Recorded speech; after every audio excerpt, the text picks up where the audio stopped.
And a good morning, Birds fans. Welcome into Birds 365 with Jody Mack and Johnny Mack. Sitting in for Jody Mack.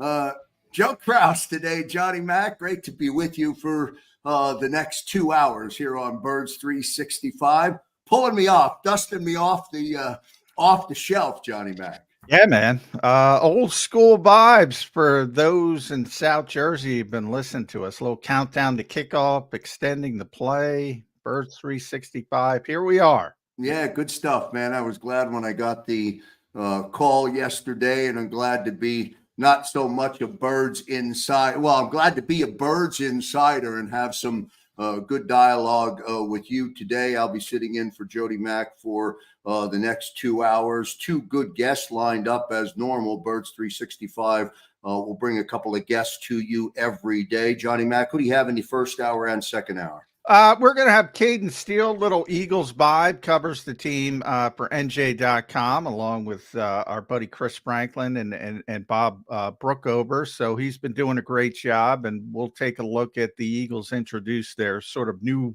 look linebacking group yesterday with Devin White and Oren Burks. So plenty to talk about on the Eagles front.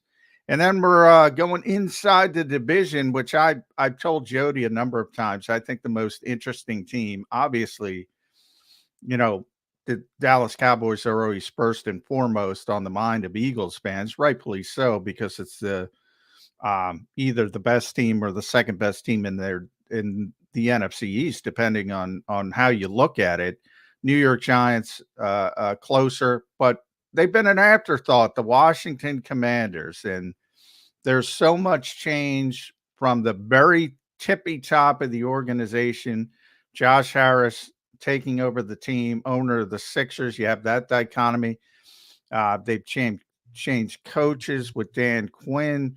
They've signed, I was counting it up, Krause, they have signed 19 free agents that I've counted so far.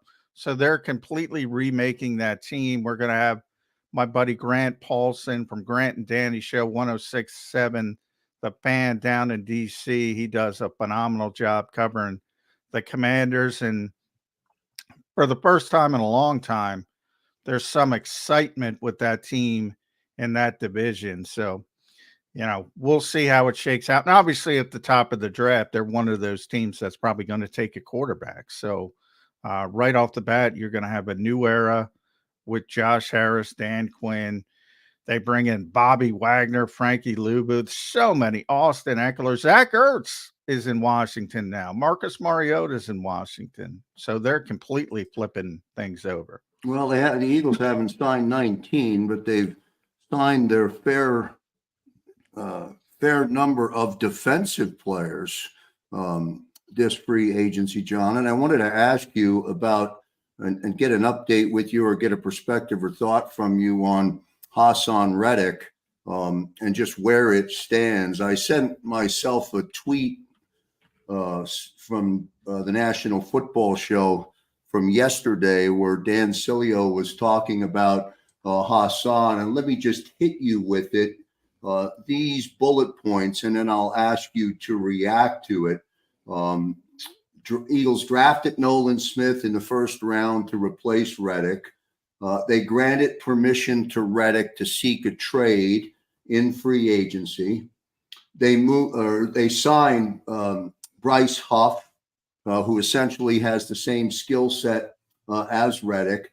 And then most recently, they moved this bonus, $1 million bonus. And I think you and Jody talked about it yesterday. They moved this $1 million bonus from what would have been the 15th of March to the 1st of April. And here's the question, are these the actions of a franchise that wants to get you back, that wants you back? It can't be the money, John. The new cap certainly has the money's there to sign them. Or am I wrong with that?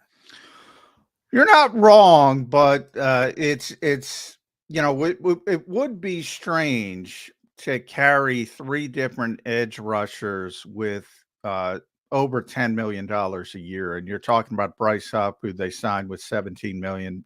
Josh Sweat, they were able to get a rework deal. He's getting a little bit less. 10 million can be made up to 13 million. And then the problem with Haason Reddick, doesn't want to play under his current contract. Understandably so, was underpaid, outperformed the contract when he signed it a couple years ago.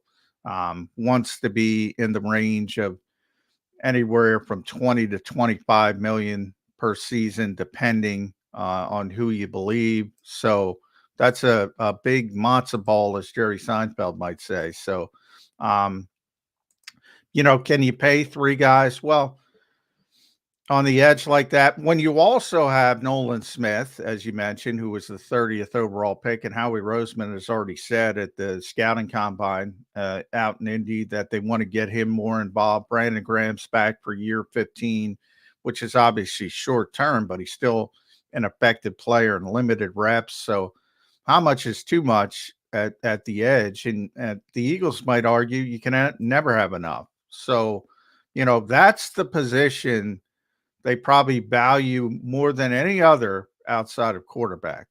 So that helps Hassan Reddick. But a lot of it comes to, people thought Darius Slay. That's the comp I've been using. The Eagles, it's a little bit different because Krause, the Eagles came into last year and they had all three players, Darius Slay, James Bradbury, CJ Gardner-Johnson. And as they hit free agency, they understood they can only keep two of the three. And if that's the same instance now, they've already made their decision. A little bit different because they added Bryce Huff. So it's not apples to apples, but it's a pretty good comp. And then it became, because remember, they gave Josh Sweat the same permission to seek a trade. So it was like, who are you going to work it out with? They worked it out with Josh Sweat. Kicking it back 2 weeks to April 1st, that $1 million bonus is an indication to me it's probably trade more than renegotiation. But guess what? If he goes out there similar to Slay, for people that forget, Darius Slay and his wife said goodbye to the city of Philadelphia. They were this close to going to Baltimore. And all of a sudden, they worked it out when Slay went and got a permission to negotiate with other teams. And he saw, what, at my age, probably not going to get the money I had hoped for. And I'd rather be back in Philadelphia. There's always a chance that happens with Hassan Reddick. Yeah, but John, if the franchise values that position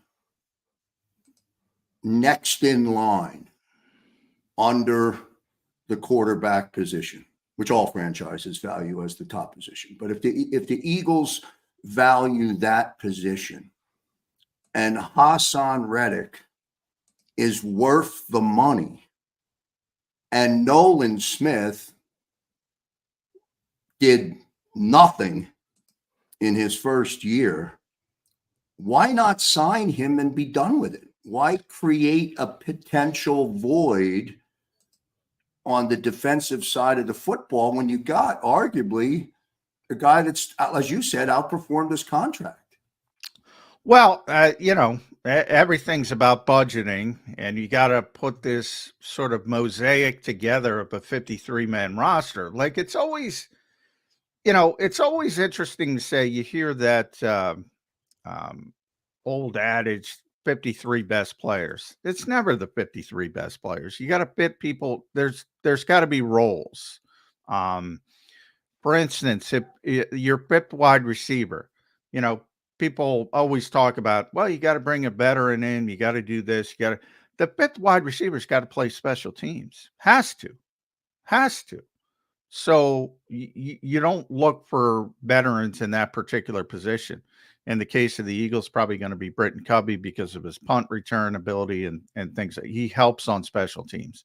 So as you get down the roster, you have to fit these roles. The Eagles, as I said, remade their linebacking group a little bit, introduced Evan White and Oren Burks yesterday. At the same day they were down at Texas A&M looking at Edgerrin Cooper for the draft. Probably not going to be able to get him. They don't want him at 22 overall. Probably not going to be there when they get around to the second round, but they're doing their due diligence on linebackers, and potentially if they draft, say, a linebacker in day 2 and he has a great training camp, a great August, and they say, this guy's ready right away, and he's going to be the starter. Well, it's more likely they move on from Devin White than Oren Burks, because Oren Burks has a history of being a third linebacker and a special teams player, and Devin doesn't. So, if somebody leaps over, he's going to replace Devin White. He's not going to replace Oren Burks, most likely, because Devin White doesn't play special teams, hasn't been a starter, things like that, used to being a star from his days at LSU. So there's roles. It's not always the biggest names, the best players, the guy. It'd be great, but you got to build a roster to sustain yourself, to win NFL games, and you need role players, like utility players in baseball. I always make that comparison. Luis Sojo, for people that remember him, great utility player. If you wanted to play him 150 games, ain't going to work. But the guy who plays 150 games, he can't come off the bench once a week and give you great at bats and play a bunch of different positions. So roles are important, and that's part of it. And then you have the evaluation. Look, the Eagles aren't giving up on Nolan Smith. He's the 30th overall pick in the draft. And by the way, people thought that was tremendous value at the time. A lot of people had him going way higher than that. He had a shoulder issue that he's gotten taken care of. He's also undersized. A lot of times young players coming out of college need a year or two in an NFL weight room. And I talked about this with, I forget the player. And yeah, he said, no doubt. It was Mike Quick, as a matter of fact.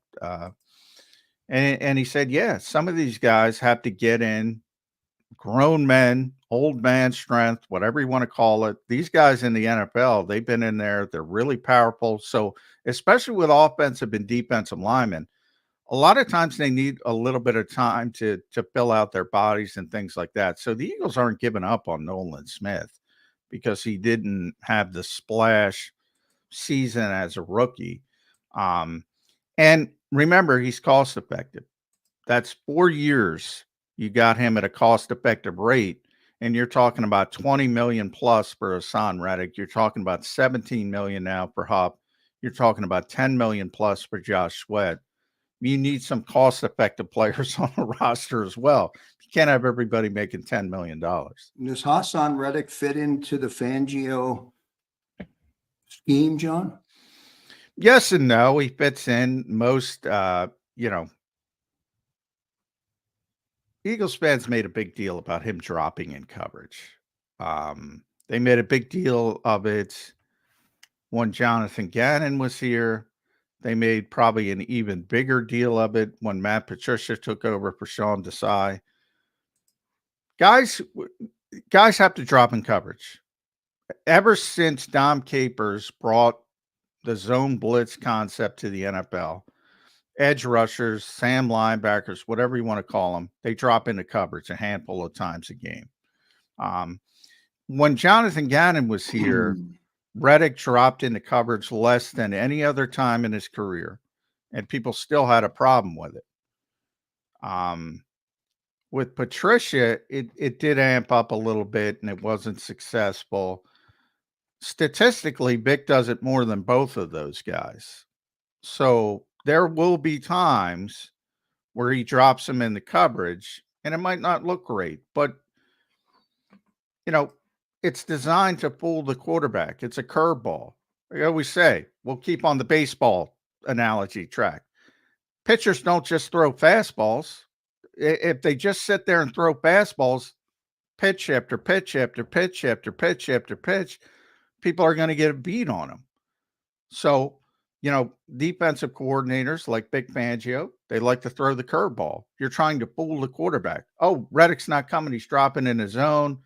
Maybe he reads it wrong. Maybe he throws it right to him. Maybe he's discombobulated, makes a poor play.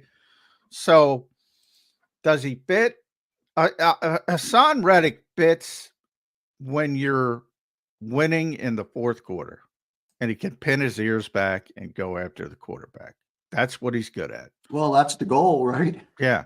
That's the And goal every game. that's when you think about the Eagles' run to Super Bowl 57, and they were generally ahead in the fourth quarter. He was lights out, 19 and a half sacks through the Super Bowl. Last year, more competitive games, sometimes behind, not as effective. He's a great pass rusher. He's got some issues in run support because he's undersized. He's not great in coverage because that's not what he does. But that can define 100 edge rushers in this league. He gets to the quarterback, and that's valuable. Are they, John, are the Eagles, and this is where I struggle with it, the Eagles are a better team with Haason Reddick. The Eagles have a better chance on the defensive side of the ball to play better with Haason Reddick than if they don't sign him. Do you agree with that, or do you disagree? I agree with it in the short term, but it's more than that, because they're betting on Bryce Huff, and what they're trying to essentially do is extend the shelf life of having an elite edge rusher at a little bit lesser of a cost. 17 million for whatever Hassan Reddick's going to get with a rework deal. And he's younger, and he's probably got a longer shelf life. So it's a tightrope they're trying to walk, but they're trying to flip that over because Hassan's going to be 30 this season. So how much longer is he going to play at the level that he's been playing with? And some people will argue he's already descending from what he was in 2022. Now, I would argue that was more situation than anything else. But short term, yeah, if they trade Hassan Reddick, they're probably hurting themselves from a talent standpoint. But remember, they were terrible defensively last year. They were terrible. They were near the bottom of the NFL. They're going to have a better defense because of Vic Fangio, because of all the additions, not only with Bryce Huff, Devin White, we talked about Oren Burks, safety, CJ Gardner-Johnson's back, and Vic Fangio upgrade in defensive coordinator. So as a whole, they're going to have a better defense, whether Hassan's here or not, than last year. Just physical gifts, physical talent, it's unlikely they're going to have an edge rusher that performs at his level, at least in the short term. But this is about more than 1 year. It's about 2024, 2025, and even 2026. Well, yeah, you want to win in 2024. You don't want to repeat what what you did in 2023. And I guess that's where I struggle with it. If the piece is in front of you and the value is up to 17 million, and maybe you get Hassan done at 20, I don't know what you get him. I don't know what he accepts. 20, 21 million. I don't know how much of the guarantee and everything else. In a world where the cap just went up, a lot for the season, it doesn't seem to be the right play or the right decision to move them. I just don't get it. Well, a lot of it comes to Nolan Smith again and what the Eagles expect from him in year two. A lot depends. You can only have a number of them, out at the same time. And again, you can talk about injuries, but you can't legislate injuries. You'd love to have tremendous depth at every position. But if you have Reddick and Huff and Sweat and Smith and Graham, yeah, you can kick Brandon inside at times and maybe get him a couple reps there. Somebody's not going to play. And, sometimes too much is a problem as well. It's a nice problem. It's a nicer problem than not having it. But sometimes too much becomes a problem. Birds 365 with Jody Mack and Johnny Mack. Obviously, I'm not Jody Mack. I'm sitting in for Jody Mack today. He'll be back tomorrow here on Birds 365. On the other side of the break, Johnny Mack will welcome in Caden Steele from NJ.com. And he'll join Johnny Mack as we get ready to go into our first break. Let me at least tell you about my good buddies Fran and Jim up at Del Val Insurance, and an invitation out to all of the friends and subscribers and fans of JAKIB Sports here on YouTube. Give them a call. Call Fran or call Jim. Every single individual that has reached out to Del Val Insurance has been able to save money on their car insurance. Why? They represent 20 different insurance companies, so they're not beholden to one master. Give them a call, 215-354-0122. Tell them you're friends of the JAKIB Sports YouTube channel. Save money on your car insurance. Call them now.